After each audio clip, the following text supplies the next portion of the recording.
আসসালামু আলাইকুম। আজকে আমি একটা নতুন রেসিপি নিয়ে চলে এসেছি। থাম্বনেল দেখে কিন্তু বুঝতে পেরেই গেছো আমি কি তৈরি করব। এখানে কিন্তু আমি পোলট্রি মুরগির গিলা কলিজা নিয়েছি। আজকে আমি ডুবুরি রান্না করব। এখানে কিন্তু 500 গ্রাম গিলা কলিজা আছে। আমি কিভাবে রান্না করি, এখানে কিন্তু আমি 4টি পেঁয়াজ নিয়েছি।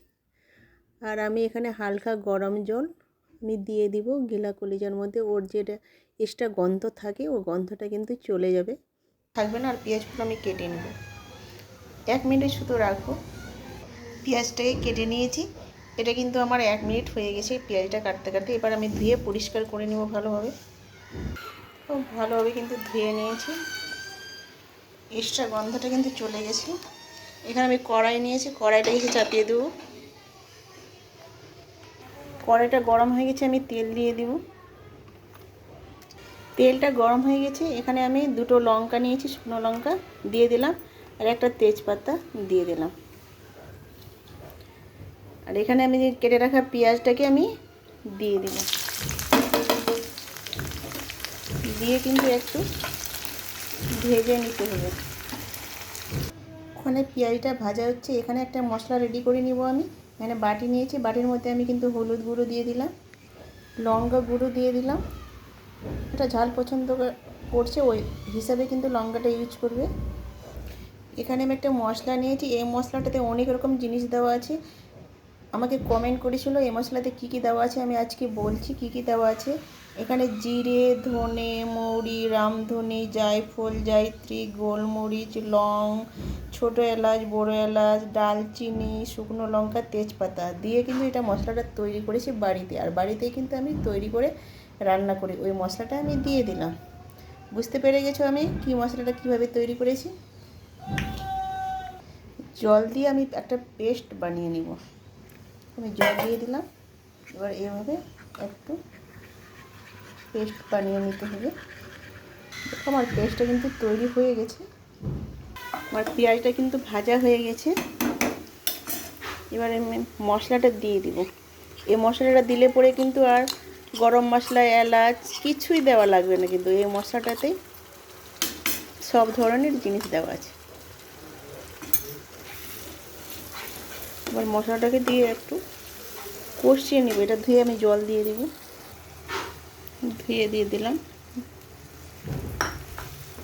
একটু কষিয়ে নিতে হবে। এবার আমি লবণ দিয়ে দিব।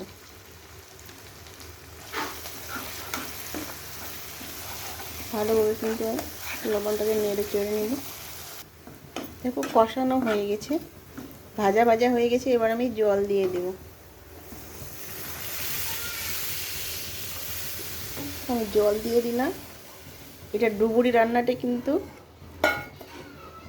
গিলা কলিজা দারুণ খেতে লাগে বন্ধুরা। এইভাবে রান্না করে দেখবেন। আমি কি পদ্ধতিতে রান্না করছি দেখতে থাকো। আমি জল দিয়ে দিলাম। এবার ঢেকে দিব। ঢেকে দিলাম। 5 মিনিট পর আসলাম। দেখো জলটা ফুটে গেছে।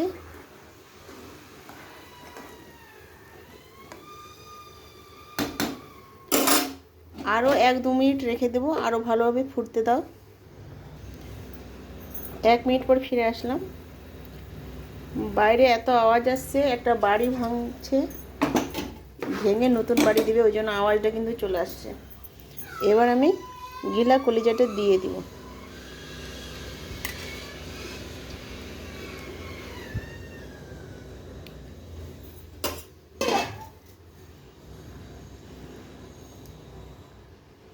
এবার কিন্তু নাড়াচাড়া করা যাবে না। এবার আমি ঢেকে দেব। এই পদ্ধতিতে রান্না করে দেখেন। 5 মিনিট পর ফিরে আসলাম। অনেকটা জল কমে গেছে কিন্তু। তেজপাতাটাকে আমি ফেলে দিব।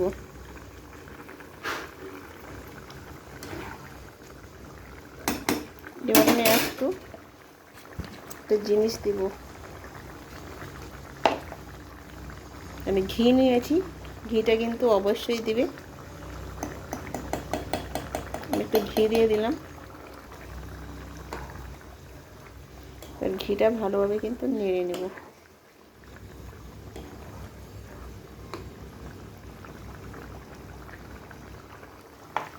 দেখো এবার আমি ঢেকে দিব। এবার আমি 2 মিনিটের জন্য ঢেকে দিলাম, আবার ফিরে আসলাম।